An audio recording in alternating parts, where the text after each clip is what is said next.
Okay, we're back in, and we're looking at a new scenario, basically. So it's the top 5 powers from my personal WISCO universe. This is not the powers from the current day in the WISCO universe. This is from right after World War One. And the reason why is because a lot of the more powerful countries are actually smaller, so they wouldn't really do that much. It won't really change that much, but yeah. Okay. So where do we start? And I guess we could start with the original country. These guys. And the Grand Empires, I like to call them. It's, I've been taking a lot of looks and stuff from the actual original WISCO universe, and then this one. So we're just gonna go ahead and get right in. So this country will go ahead and attack a couple countries at the same time, mostly just to take over their land and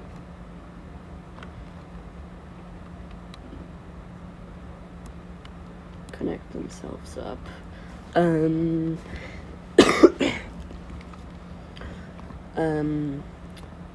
The UN, NATO, the EU, nukes and stuff are not in this scenario as normal. Basically, I'm just doing this straight off of the original, so let's just get going. So first we see the Grand Empire just steamrolls Syria. From what I currently know of, Syria isn't that powerful of a country. And plus, the fact that they have a tiny coastline now, and they've been reduced to just that, and they're going up against the strongest country in my WISCO thing. Not to mention the fact that they have a similar power to the US. They aren't surviving. They also are able to quickly roll through these areas, but because they are bigger, it's going to take a little bit longer. But eventually, they're left off with basically nothing. Most of the areas surrender before eventually the pirates are now under Grand Empire control. Oh wait, and that.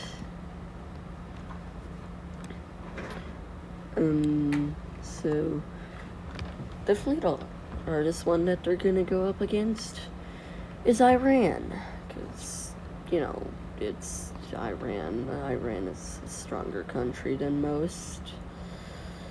So they will first begin their operations in the east, the west, and the middle of Iran. But, Iran is the only country that they're currently attacking right now that would actually have the power to fight back.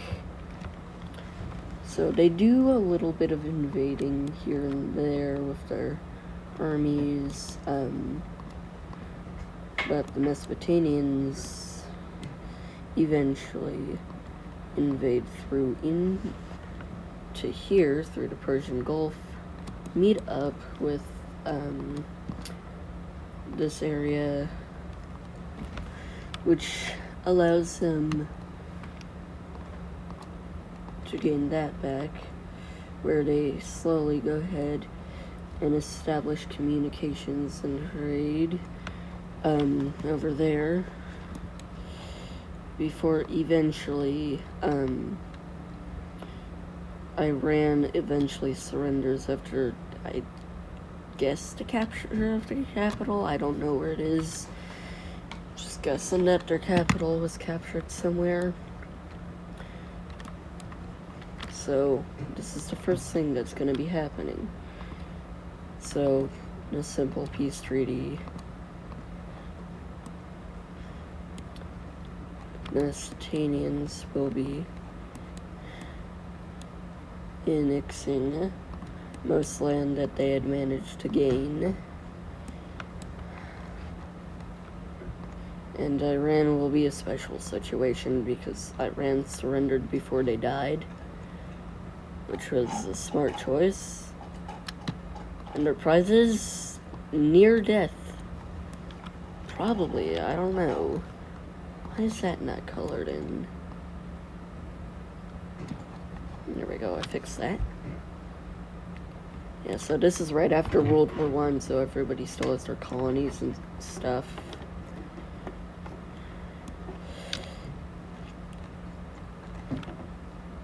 Okay.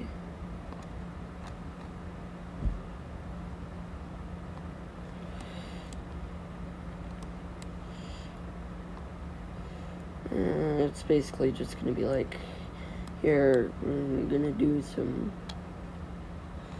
area trading.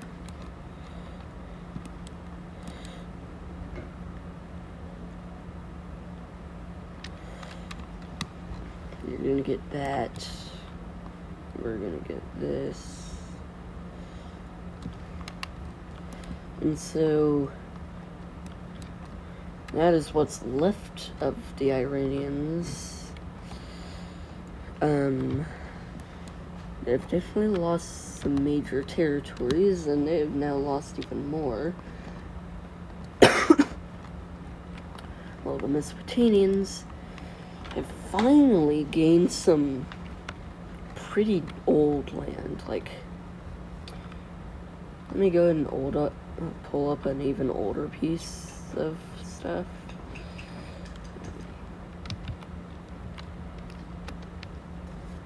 Yeah, it should be like WISCO 1. Yeah, we have this. And this is the oldest version of the map that I currently have. But like, you know, the red team had like areas up around here and stuff because they were not friendly with the blues for a portion of time, and it was a race between the reds and the blues to get to Mesopotamia. They also had a lot of land over here in Persia. Yeah, it was a whole mess, and probably make a mock-up of what it used to look like, but for now, we're going back to the scenario. So back over here, we're just gonna let them gain land.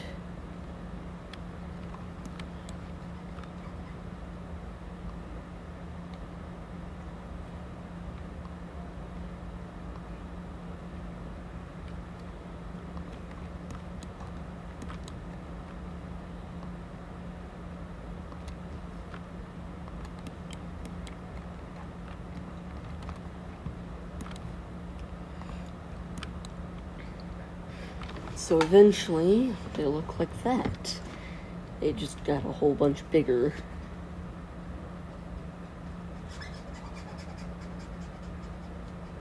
I think something's off. Yeah, something is definitely off. Hold on.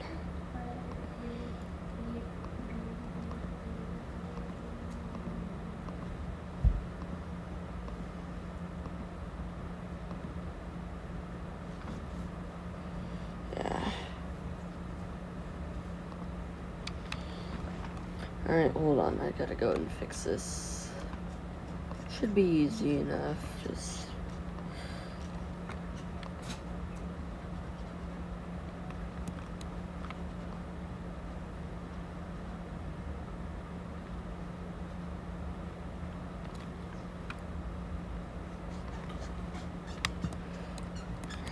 because the Indians, they did actually own these lands, so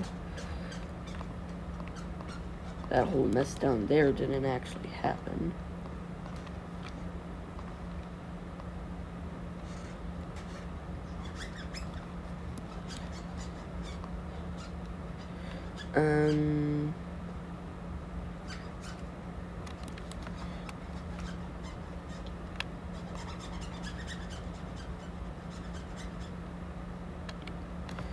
Okay, I fixed that.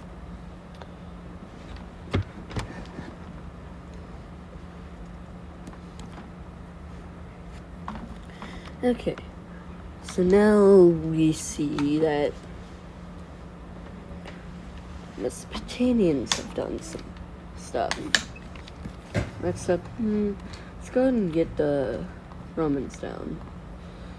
We're just gonna go ahead and, attack Italy. Or, well, what's left of them in Bosnia and Herzegovina.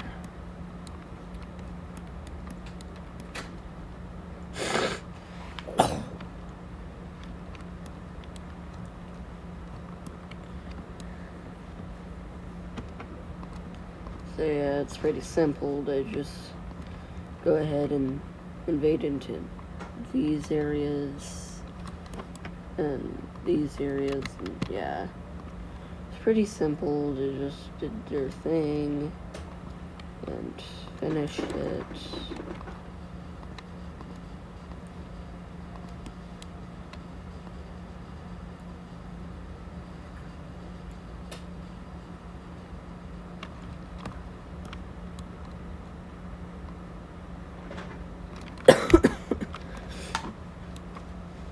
So yeah, now it just looks like Italy expanded and lost Sicily.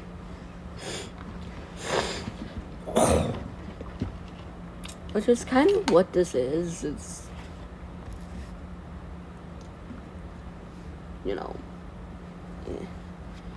anyways,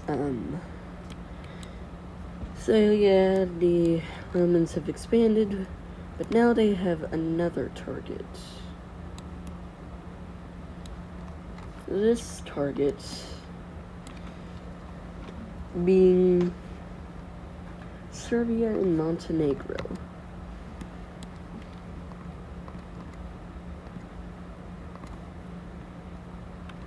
So they will begin their first smaller invasion.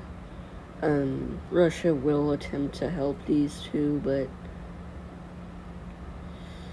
it's too late, as Serbia is already they've already lost their capital. And they're just losing even more. And eventually Montenegro dies, leaving us with a peace treaty to deal with.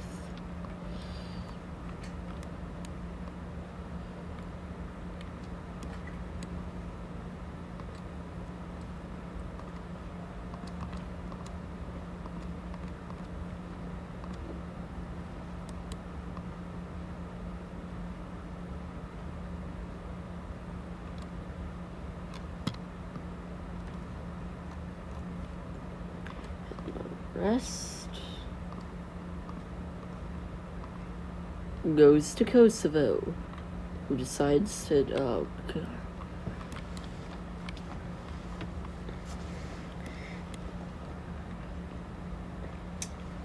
Yeah, so those southern areas are rewarded to Kosovo, who decides to unite with,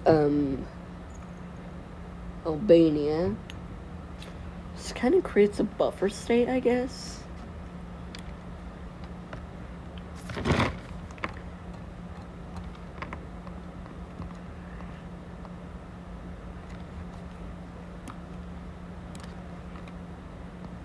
So yeah, there's that stuff. I don't even need to do that. So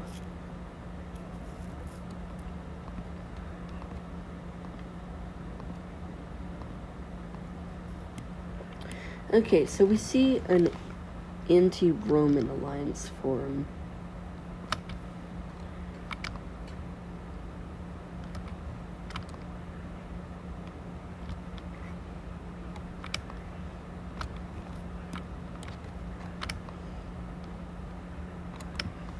And this is mostly just a buffer against them. You know who's also part of the alliance? Germany.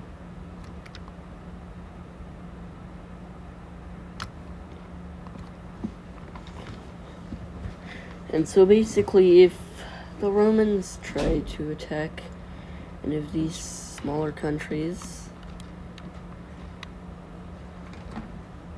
then they will have something after them. So now the Romans could either go into Africa, or they could go into these areas. I mean, no. Anyways. So yeah, they could either go into Switzerland, or any other area. Jesus Christ. I'm making myself some necessities that I didn't before. Okay. They could also technically go into Spain, but they'd have to talk with the Mesopotamians about that, and then that'd be a whole mess. I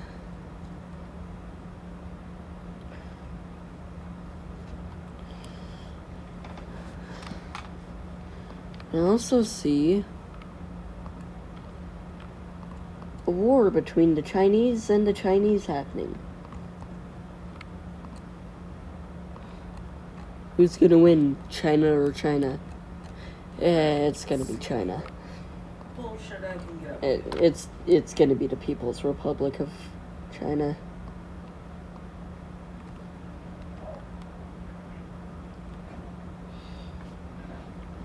Because even though the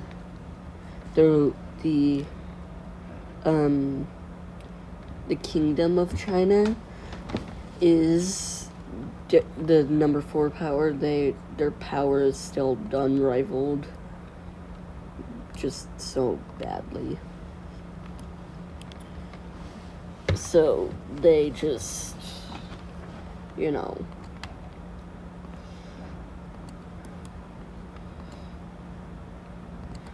and not doing good. So multiple invasions are put into them. And, well, the Kingdom of China is looking for help. So, who doesn't like China? Well, we have South Korea, but, you know, they're a little bit annoyed. You have Japan, but, you know, South Korea. You got Taiwan. They aren't that powerful. Russia, no, they like China. Vietnam, there's a chance. The U.S., yeah, definitely. So, in a surprising turn of events, the United States of America declares war on China. Well, the People's Republic of China, because I actually have to say their actual names, or else it's going to be confusing.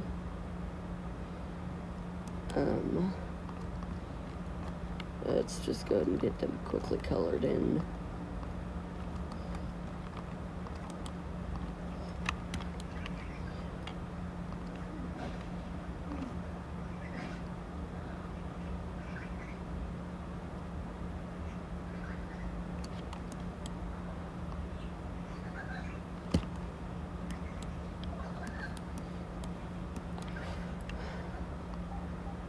You know who 2 other countries end up joining the war? Japan and South Korea. So, the Kingdom of China has promised that they will give South Korea back their land as long as if they join in the war. And so, that's basically what happens. So South Korea So now a whole bunch of countries are against the Chinese. You know who the Chinese has? Well, because, so there's this country. They're called North Korea, and they lost land, so they're gonna get angry and join the war on the side of China. Okay, so let's go ahead and actually do this. So here we have, North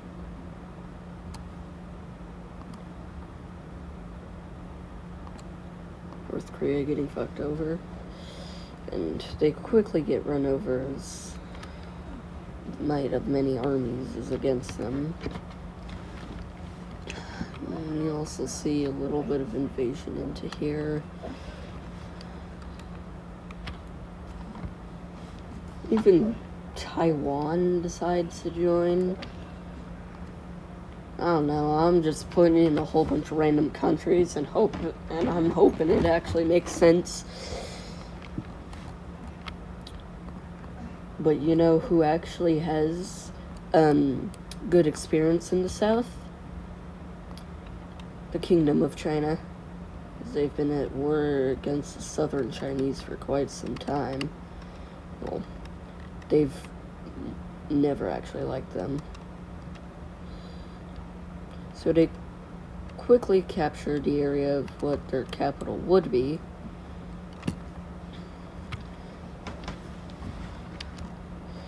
And with some help, they were even able to push into areas of northern and western China.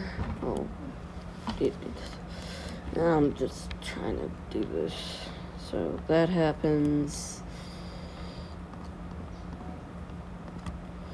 And we also see that happens. And so yeah, let's get that happening.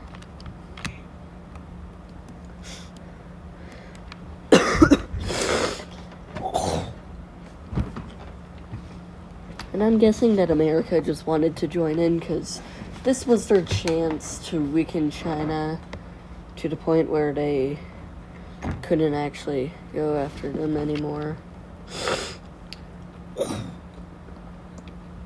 Okay, so we see North Korea continues to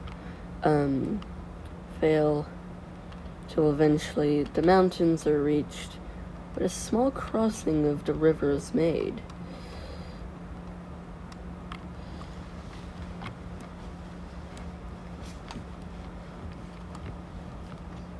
Naval superiority everywhere.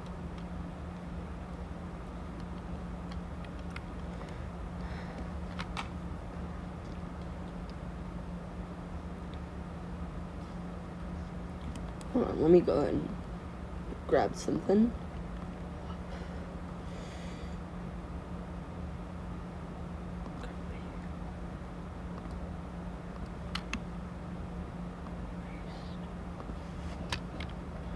You know what I just did that for? I needed to make a shovel real quick.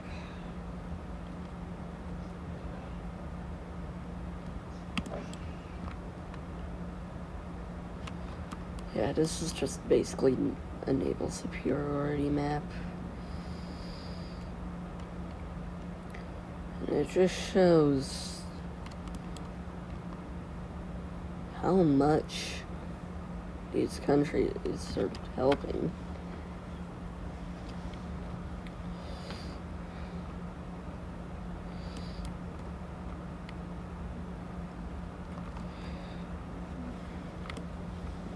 So yeah, China, well, the People's Republic of China has no superiority in the water, and even worse, they're just losing land quickly. Because now they're being forced to retract their armies. And if you have to retract your armies, that just makes it even worse. Because now you have to go ahead and hold on even further. So eventually your capital is captured.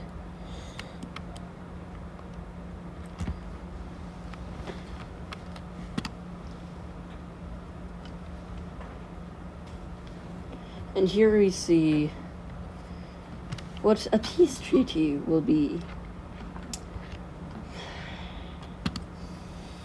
I'm going to go over here.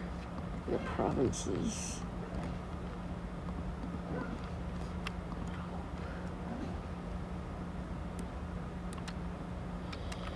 Perfect. You can see just, yeah.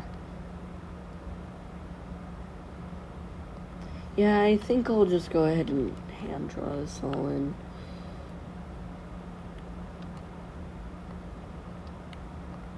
Okay.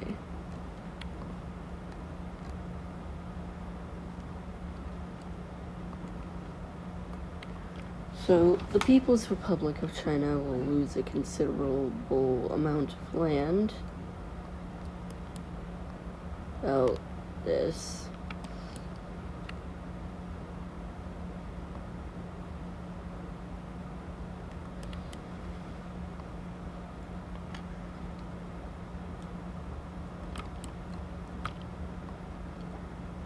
They will also get really close and personal with their own capital.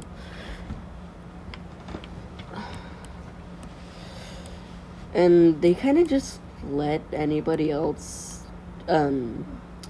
exist if they want to, which mostly just ended up with a Tibetan country forming, or at least reforming.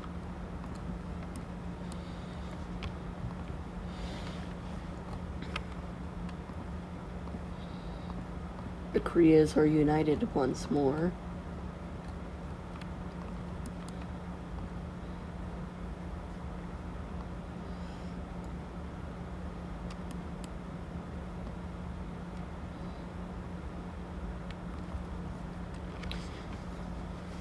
Yeah. Korea leaves the war because they have no longer reason to actually be in the war.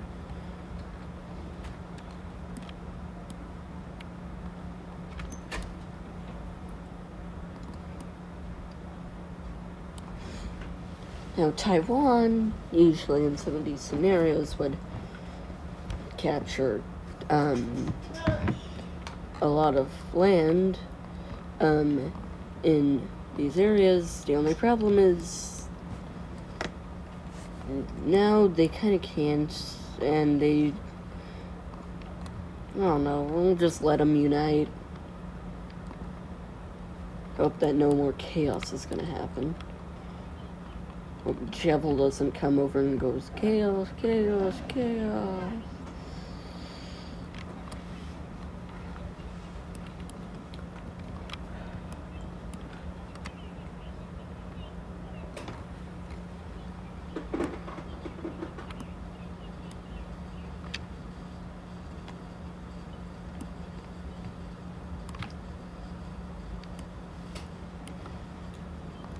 So yeah, China is left crippled after the war.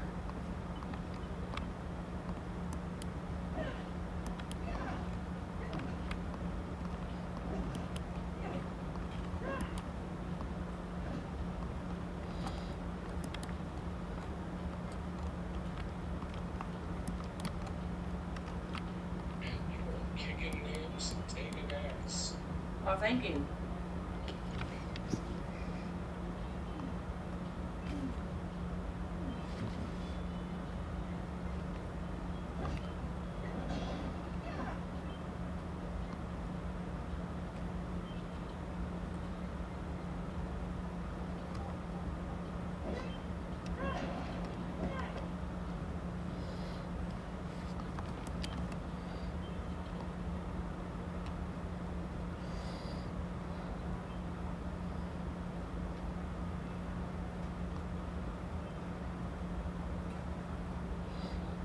Meanwhile, the Kingdom of China is left It's a much bigger and much rounder country.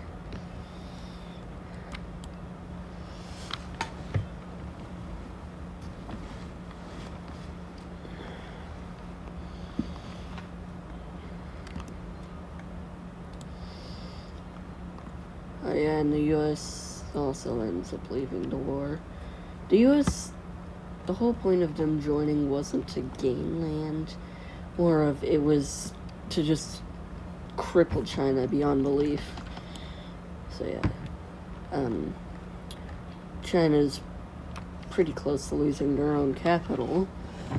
They lost a major portion of their southern areas, and they also lost the highest mountain in the world.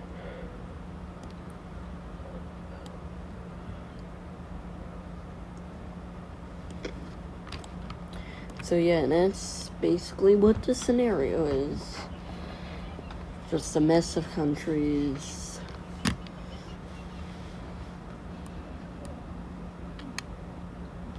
Maybe I can do a part 2 to this scenario. Hey Siri. Hey Siri. Ah, damn, I guess Siri doesn't work properly.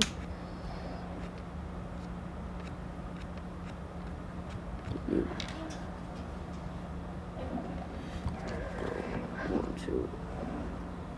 There we go.